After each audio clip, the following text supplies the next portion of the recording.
오늘은 강림절, 또 다른 말로는 대림절, 또 다른 말로는 대강절이라는 첫 번째 주일입니다. 강림절이라고 하는 말은 예수님께서 이 세상에 오심을 기뻐하며 믿음으로 예수 그리스도의 오심을 맞을 수 있는 준비를 행하는 기간을 일컫습니다. 이 기간이 4주에 걸쳐서 계속됐죠. 이 강림절 주간 동안에 여러분들이 믿음으로 잘 준비하여서 오시는 예수 그리스도를 기쁨으로 맞고 하나님의 축복 가운데 거하게 되길 간절히 축원합니다. 예수님께서 이 세상에 오신 것은 말로 다 할 수 없는 큰 은혜입니다. 하나님이신 그분이 이 세상에 육체를 입고 우리를 위해서 오신다고 하는 것, 이것은 우리가 감당할 수 없는 큰 은혜의 모습이죠. 우리가 이것을 기억하면 어떤 모습을 가져야 될 것인가? 이것을 생각한다면 우리가 이 강림절 4주 동안에 어떻게 믿음으로 살아가야 될 것인가? 라고 하는 것을 생각할 수 있게 됩니다. 그렇다면 이 강림절 주간 기간 동안에 우리는 어떠한 믿음으로 어떻게 살아서 오시는 예수 그리스도를 맞을 준비를 할 수 있겠습니까? 오늘 성경 말씀 가운데서 우리는 몇 가지로 그것을 생각해 볼 수 있습니다. 먼저는 은혜의 감격입니다. 은혜에 감사하고 감격하며 감사하며 살아가는 것입니다. 무엇 때문에 그런 것이겠습니까? 우리가 기뻐서, 우리가 좋아서 그런 것이라기보다는 하나님이 우리에게 행하신 일들을 깨달으며 그 은혜 가운데 감사하며 감격하며 살아갈 수 있는 그 모습이 있어야 된다라고 하는 거죠. 하나님이 우리에게 행하신 그 일들은 정말로 너무나도 엄청난 그런 일들이죠. 그것을 온전하게 깨닫는 모습이 있다면 우리가 감사하며 살아가지 않을 수 없습니다. 은혜에 감사하며 감격하며 살아가지 않을 수 없다라고 하는 거죠. 그런 모습들이 어떤 것들이겠습니까? 오늘 성경 말씀 가운데서 보면 그것을 여러 가지의 단어로 표현해 주고 있는 것을 보게 됩니다. 먼저는 말씀이 육신이 되어, 이렇게 말씀해 주고 있습니다. 여기에 말씀이라고 하는 것은 로고스라고 하는 말입니다. 이 로고스라고 하는 말이 무슨 의미이겠습니까? 이 말씀은 말씀이다, 로고스라고 하는 의미를 가지고 있지만 이 의미의 모습은 우리나라 단어로는 표현하기 참 어려운 그런 말입니다. 그렇지만 이 말은 그 당시 헬라 철학에 이제 있어서 살아갔던 그런 사람들에게는 굉장히 쉬운, 받아들이기 쉬운 그런 말이죠. 사도 요한은 예수님을 어떻게 표현할 수 있을까? 그것을 고민하다가 그 당시에 헬라 철학에서 절대자를 표현하는 바로 이 로고스, 말씀이라고 하는 표현을 사용해서 로고스 그분이 바로 예수 그리스도다, 말씀이신 그분이 로고스라면 로고스인 그분은 바로 예수 그리스도다라고 말씀해 주고 있는 것을 보게 됩니다. 그러므로 인하여 예수는 너희들이 생각하고 있는 것처럼 하나님이시다. 예수는 이 세상을 창조하신 절대자이시다. 예수는 이 세상의 모든 것을 섭리하시는 바로 로고스이신 바로 그분이시다. 이렇게 여기서 말씀해 주고 있는 것을 보게 됩니다. 뿐만 아니라 그 말씀이 로고스가 육신이 되었다, 이렇게 말씀해 주고 있습니다. 이 육신이라고 하는 말은 사륵소라고 하는 말입니다. 이 말은 살, 몸, 그리고 혈통, 혈육을 가진 인간, 이런 다양한 언어로 표현되는 그런 말이기도 합니다. 말씀이 육신이 되었다, 이 말은 하나님이신 예수님이 인간의 육체를 입으셨다라고 하는 말입니다. 신학적인 그런 단어로는 인카네이션, 이렇게 얘기를 합니다. 이 영어로 인카네이션 이렇게 얘기하는 이 말은 우리나라 말로 번역할 때 성육신, 이렇게 번역을 합니다. 이 말은 하나님께서 높은 보좌에 계시면서 인간들, 사람들을 그 높은 곳으로 오라고 명령하시는 것이 아니라 그 높은 자리를 내려놓으시고 사랑으로 우리에게 직접 내려오셨다라고 하는 의미를 가지고 있는 그런 말입니다. 왜 그렇게 하신 것일까? 라고 하는 거죠.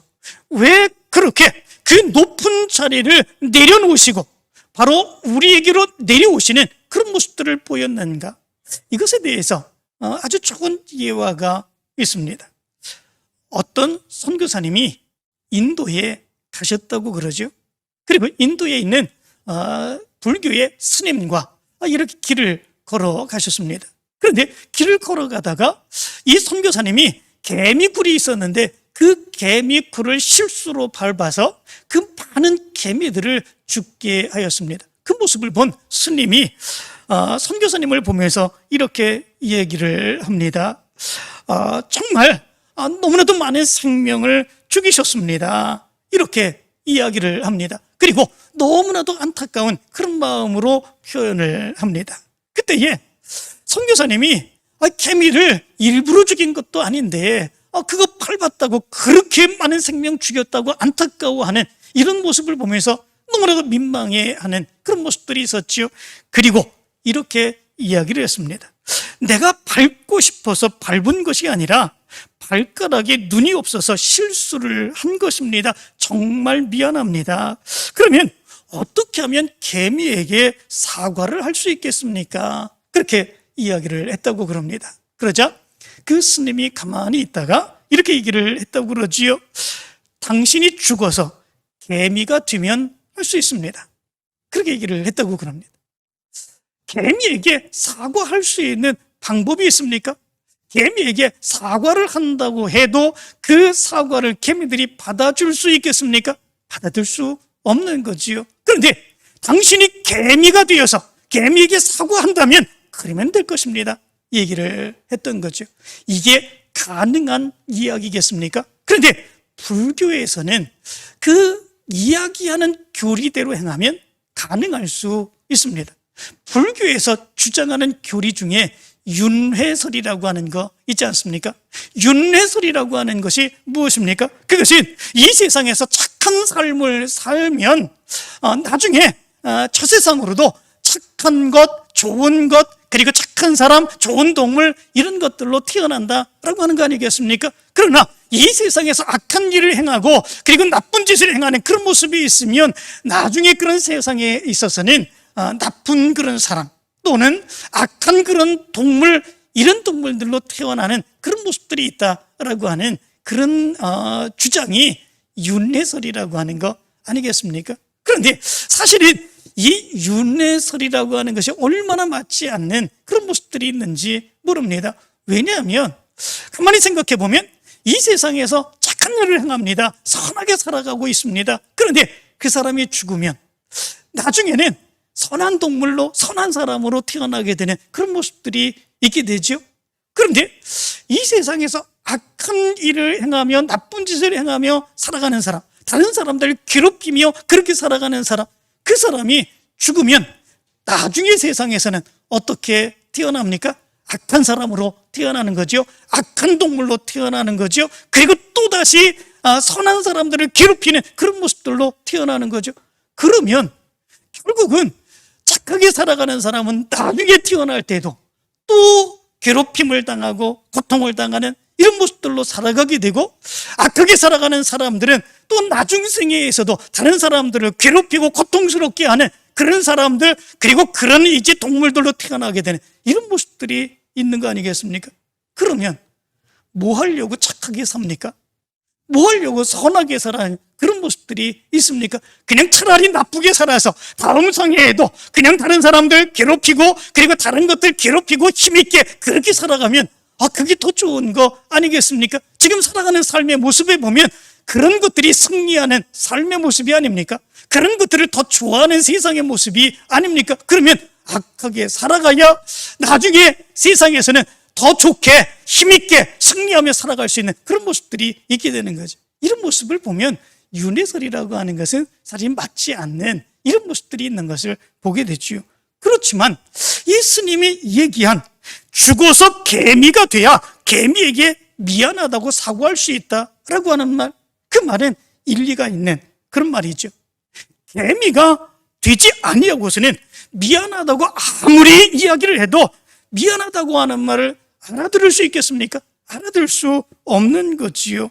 그렇기 때문에 개미가 되지 아니하고서는 개미에게 미안하다고 얘기할 수 없고 사과할 수도 없다라고 하는 거죠. 그런데 바로 이 이야기를 듣고 선교사님이 그 스님에게 이렇게 얘기를 했다고 그럽니다.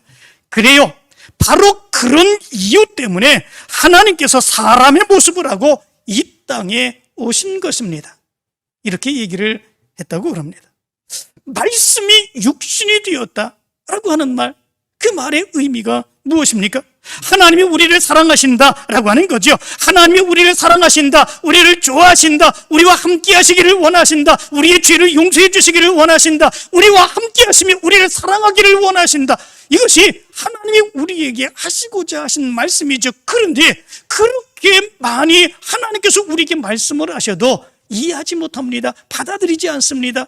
그것을 받아들이며 하나님의 사랑이 얼마나 큰지 그것을 깨닫지 못하는 그런 모습들이 있습니다. 하나님이 그래서 어떻게 하셨다는 것입니까? 그 하늘 보좌를 버리시고 하나님이신 그분을 내려놓으시고 인간의 몸을 입으시고 우리와 똑같은 육체를 입으시고 이 땅에 오셨다라고 하는 거죠. 하나님이 우리를 사랑하신다고 하는 바로 그 말을 전하시기 위해서, 하나님이 우리를 받아주시고 하나님께서 우리와 함께 계시기를 원하신다고 하는 그 말씀을 들려주시기 위해서 당신이 그 모습을 버리시고 육체를 입고 이 세상에 오신 것이다 라고 하는 거죠. 이것을 우리가 깨닫는다면 이것에 대한 얼마나 큰 은혜와 감사와 감격이 있겠습니까? 그 보좌를 버리시고 우리가 낮고 낮은 우리의 모습으로 이 세상에 오셔서 우리와 똑같은 모습으로 살기를 원하시는 그 모습이 있으셨다라고 하는 거죠. 그것에는 은혜가 있습니다. 그것에는 감사가 있습니다. 나 같은 것이 무엇이긴데 하나님이 그렇게까지 하시는가라고 하는 그 은혜의 감격이 여기에 있는 것을 보게 됩니다. 그래서 감림절 기간을 살아갈 때에 우리의 삶의 모습은 은혜와 감격의 삶이어야 된다라고 하는 것입니다. 뿐만 아니라 오늘 성경 말씀 가운데 보면 이렇게 말합니다. 우리 가운데 거하심에, 이렇게 말씀해 주고 있습니다. 우리 가운데 거하심에, 이 거한다고 하는 말은 스케노라고 하는 말입니다. 이 말은 거처를 정하다, 천막을 치다 라고 하는 의미를 가지고 있습니다. 하나님이 인간이 되셔서 이 세상에 오셔서 이 세상의 거처를 정하시고 천막을 치시는 바로 그 모습이 하나님이 우리에게 행하신 그 모습이다라고 하는 거지요. 어떻게 이렇게 행하실 수 있을까라고 하는 거죠.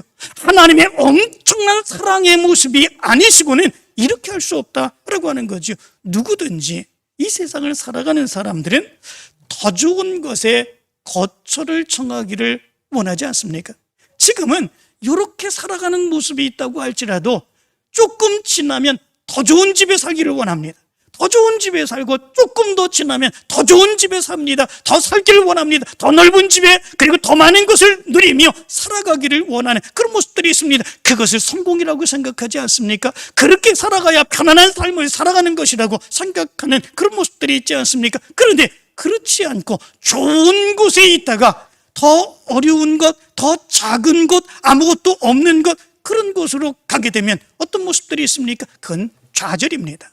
그건 실패입니다. 그런 삶은 절망의 모습입니다. 그 사람은 성공한 사람이 아닙니다. 우리가 생각할 때에 바로 그런 모습들이 있게 되지요. 그런데 하나님께서는 하늘의 거처, 그 거처를 버리시고 우리와 같은 그런 삶, 정말 천막을 지으시고 거기에 거처를 정하시며 우리와 함께 살고자 이 세상에 오시는 그런 모습들이 있게 되셨다라고 하는 거죠. 이거는 하나님의 엄청난 사랑이 아니고서는 이렇게 행할 수 없다라고 하는 거죠. 그 엄청난 하늘의 보좌를 버리고 정말 이 세상의 거처를 천막으로 지으며 말구유로 내려오셔서 우리와 함께하기를 원하신다고 하는 것, 이거는 보통의 사랑을 가지고는 있을 수 없는 그런 모습들이죠.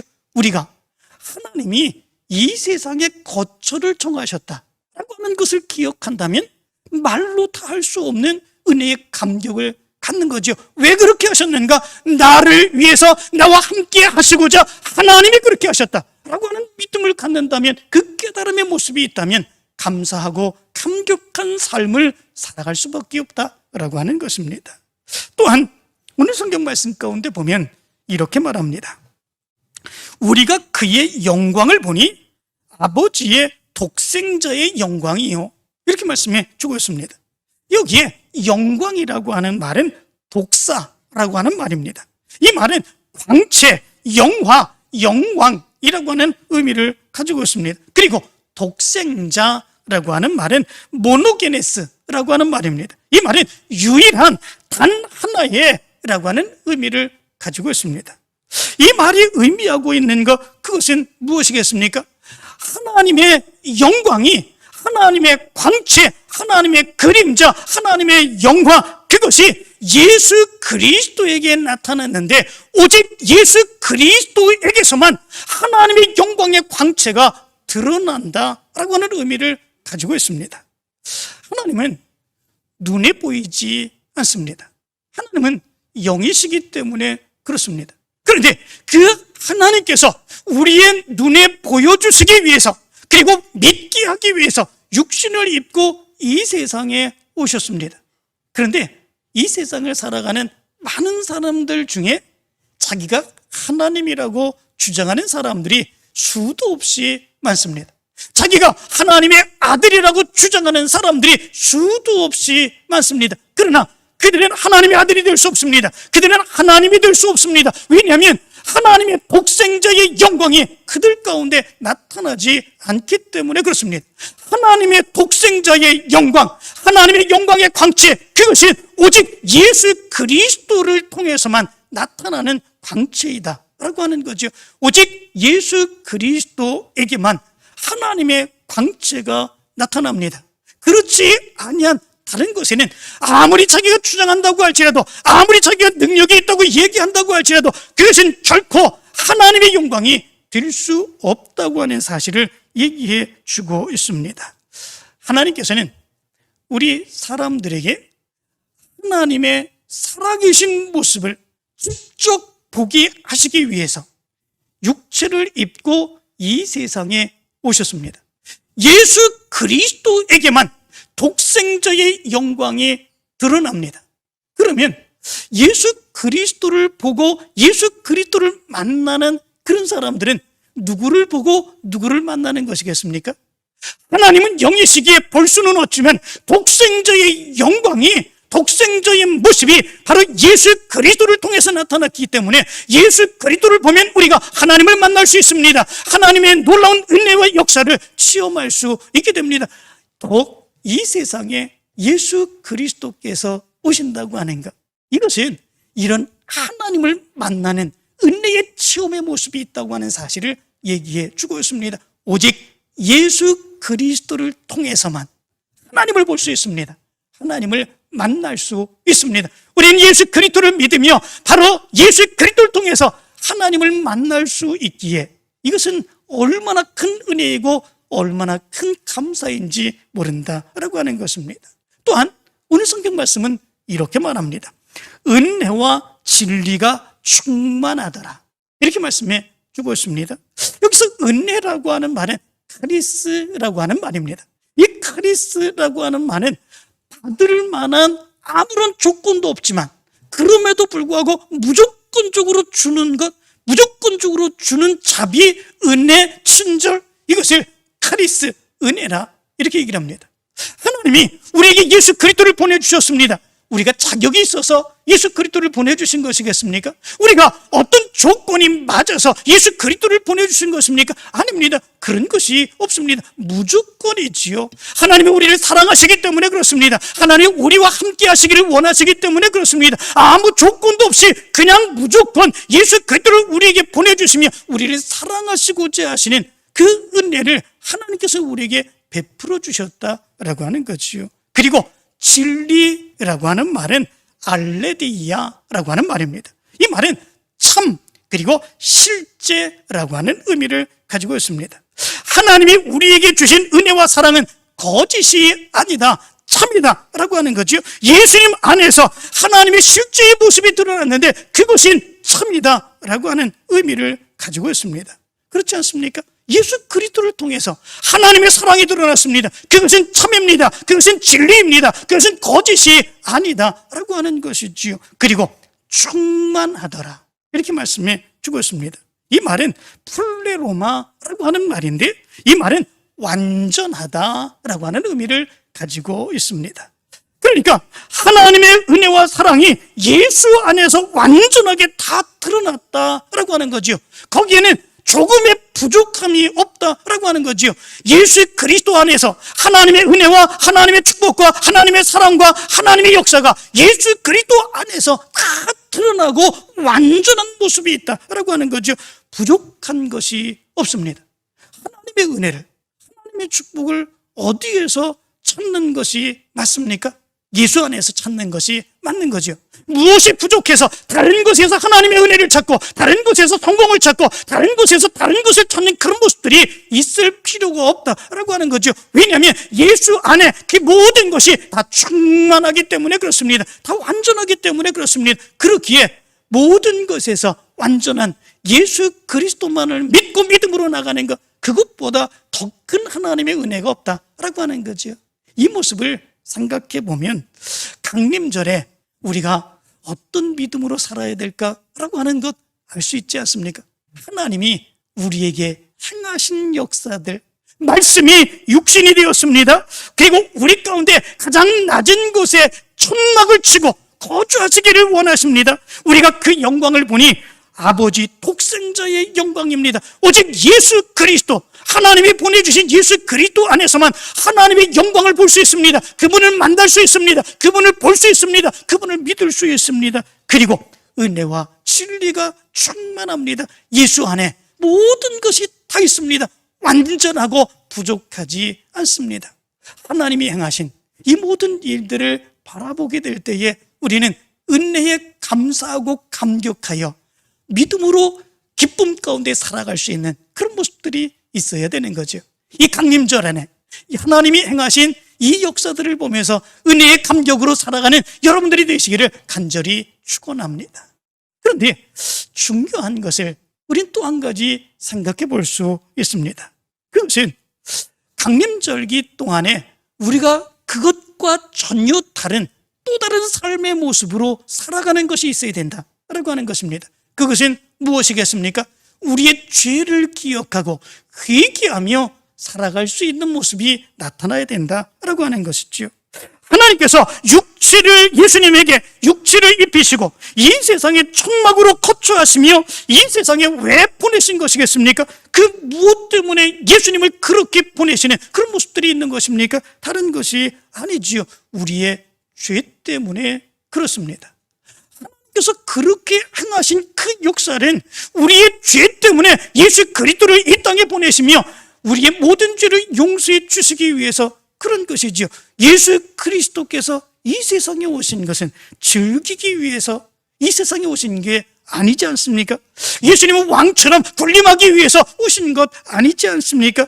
예수님께서는 이 세상에 오셔서 우리를 지배하시기 위해서 오신 것이 아니지 않습니까? 우리를 위해서 오셨습니다. 우리를 위해서 오셨습니다. 우리가 그것을 기억해야 되는 거죠. 우리를 위해서 오셨는데 무엇 때문인가? 우리가 지은 죄 때문에 이 세상에 육체를 입고 오셔서 십자가에 죽으시고 피 흘려 죽으시고 그리고 우리의 죄를 용서해 주시기 위해서 이 땅에 오신 거죠.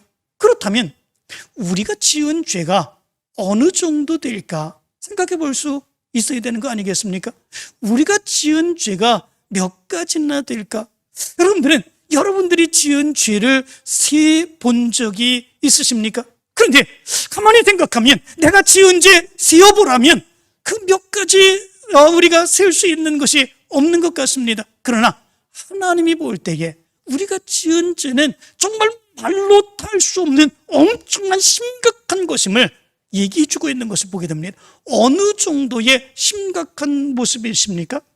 하나님이신 그분이 육체를 입고 이 세상에 오셔서 가장 낮은 그런 곳에서 고통을 받으시고 어려움을 당하시고 비난을 당하시다 십자가에 죽을 만한 죄악의 모습, 그 모습이 우리가 지은 죄악의 모습이다 라고 하는 거죠.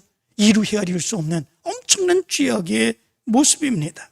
그 죄를 보게 되면 우리가 참회하며 통곡하며 울부짖으며 용서를 구해도 부족한 그런 모습들이 있게 되는 거죠. 어느 마을에 한 과부가 살고 있었습니다. 그 과부에게는 아들이 하나 있었지요. 그런데 그 아들은 정말 망나니입니다. 여러 가지의 잘못된 일들을 매일같이 행하며 그 엄마의 마음을 상하게 하는 그런 모습들이 있습니다. 엄마는 그를 불러다가 매일같이 야단을 칩니다. 착하게 살아라, 나쁜 짓 하지 말고 착하게 살아라, 그렇게 이야기를 합니다. 그러나 소용이 없습니다. 그래서 그 어머니는 아이를 불러다 다시 한번 이야기합니다. 이제부터는 착하게 살라고 얘기하지 않을 테니까 내가 죄를 지을 때마다, 나쁜 짓을 행할 때마다 저 마루에 있는 기둥에다가 못을 한 개씩 박도록 해라, 그렇게 이야기를 합니다. 이 아들은 그래도 지금까지 나쁜 짓 하며 그렇게 살았으니까, 엄마가 얘기를 했으니까 그거라도 하나 지켜드려야지 생각하고 자기 마음에 나쁜 짓을 했다 그렇게 생각할 때마다 그 마루의 기둥에다가 못을 하나씩 박습니다. 그런데 그 못을 금방 순식간에 다 박고 말았습니다. 더 박을 데가 없습니다. 그런데 그 기둥을 바라보면서 그날 밤에 그는 통곡을 하며 웁니다. 내가 스스로 생각하기에도 내가 이렇게 엄청나게 많은 죄를 지었는데 내가 행하는 그 모습을 보면서 다른 사람들은 내가 얼마나 나쁜 사람인지, 얼마나 나쁘게 그렇게 생각하는 그런 모습들이 있었을까, 그런 생각을 하면서 통곡을 하며 눈물을 밤새워 흘립니다. 그리고 그 다음날 아침에 엄마에게로 가지요. 그리고 얘기를 합니다. 엄마, 내가 이렇게 많은 죄를 짓는지 내가 미처 생각을 하지 못했어요. 이제부터는 내가 착한 일을 하며 살겠어요. 엄마에게 이야기를 합니다. 그러자 그 엄마는 이렇게 얘기를 하지요. 이제 그만 눈물을 닦아라. 네가 네 죄를 뉘우쳤다면 그러면 너는 용서를 받은 것이다. 그러니 앞으로 좋은 일만 하고 그 좋은 일을 행하고 그때마다 이제 저 기둥에 박혀있는 못을 빼어라, 그렇게 얘기를 합니다. 그 이후로 이 아들은 좋은 일을 행합니다. 그리고 그 기둥에 박혀있는 못을 하나씩 하나씩 빼앗가죠.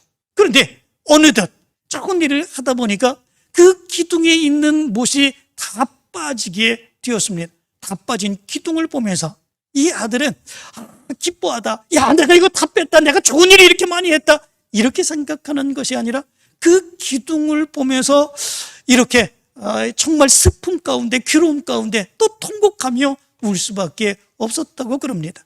왜 그렇겠습니까? 그 못을 다 빼냈으니까 그 기둥의 못자국이 다 그대로 빽빽하게 나 있는 것을 발견했기 때문에 그렇습니다.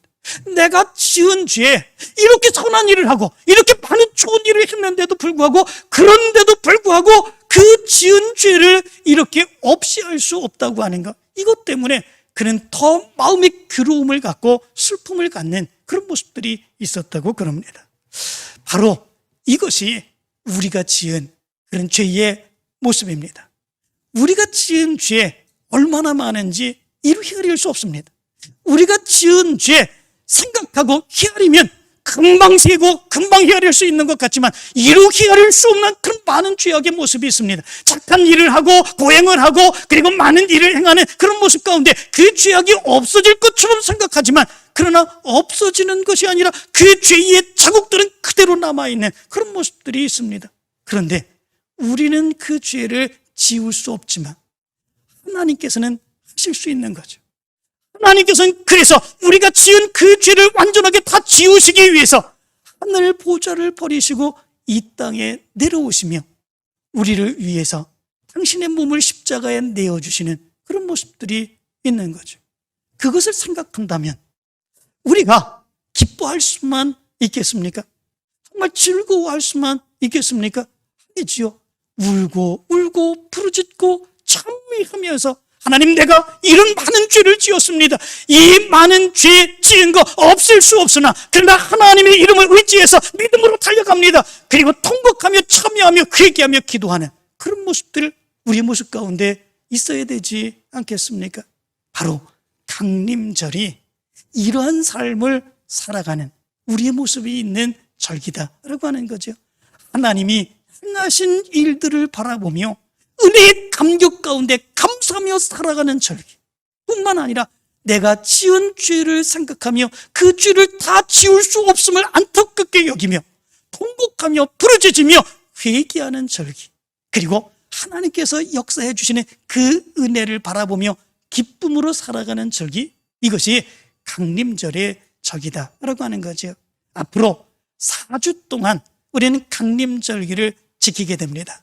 여러분들에게 은혜의 기쁨이 넘쳐나게 되길 간절히 축원합니다. 하나님께서 여러분들을 사랑하십니다. 하나님이 여러분들과 함께 하시기를 원하십니다. 여러분들에게 하나님께 더 크신 축복을 부어주시기를 원하십니다. 하나님의 마음을 기억하면서 하나님이 행하신 것을 기억하면서 은혜의 감격 가운데 살아가기를 바랍니다. 그런데 하나님께서 우리에게 육체를 입고 오신 그 모습이 나의 죄 때문인 것을 기억하면서 울부짖으며 통곡하며 내 죄를 기억하고 그리고 회개할 수 있는 그 믿음의 모습이 여러분들 가운데 있기를 원합니다. 그래서 예수님께서 태어나신 그날에 가장 큰 기쁨의 감격을 누릴 수 있는 예수님을 만나는 귀한 역사, 하나님을 만나는 귀한 역사가 여러분들에게 있게 되기를 간절히 축원합니다.